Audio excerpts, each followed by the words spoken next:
Okay, hello Cloud Gurus and welcome to this lecture. Well, congratulations, you are at the second last lecture in the entire course and you've done really well.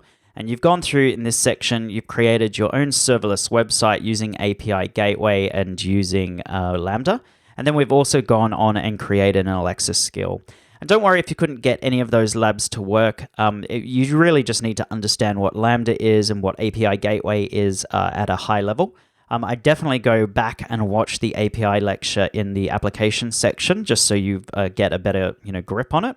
But in terms of what you need to know for this section of the course and for what you need to know for your exam, you need to remember the different types of architectures within the cloud. So I like to call this cloud 1.0. This is the more traditional approach. This is where you've got your elastic load balancer at the front end. You've then got your EC2 instances, so these would be your web servers.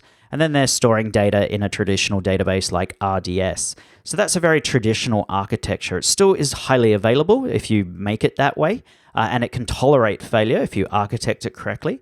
But it is limited in how much it can scale. Yes, you can have auto-scaling groups, but where you're really going to start bottlenecking out is your RDS instances. And again, it really depends. Like if you are using Aurora, it probably won't bottleneck out as much as if you were just using a T2 micro with MySQL.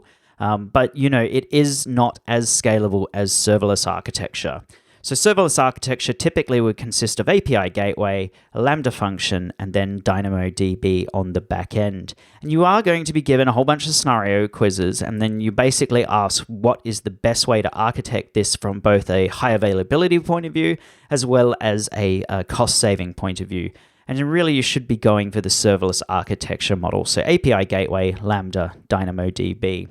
So in terms of my exam tips for Lambda, just remember that it scales out, not up automatically. So if you have 5 triggers, let's say 5 people upload 5 different images to an S3 bucket, that's going to trigger 5 separate Lambda functions at any given time.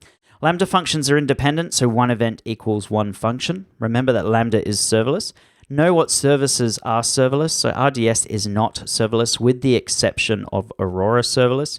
Lambda functions can trigger other Lambda functions. So one event can actually equal 10 functions or 20 functions or 50 functions or even a million different functions if functions are triggering other functions. Also remember that architectures can start getting extremely complicated. AWS X-Ray allows you to debug what is happening inside your serverless application.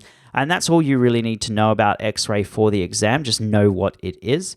And then Lambda can do things globally. So you can use it to back up S3 buckets to other S3 buckets. You can configure your functions to run at a particular time of day, at a particular time of week. So sort of like cron. You can do a whole bunch of things with Lambda. So Lambda is a global service. And really go in there knowing your triggers, or even better, know what can't trigger Lambda. So that is it for this section of the course. In the next section, I'm going to wish you best of luck, and I'm going to show you how you can book your exams. You guys have done really well. I hope you've had a lot of fun doing this course. I have had a lot of fun teaching it.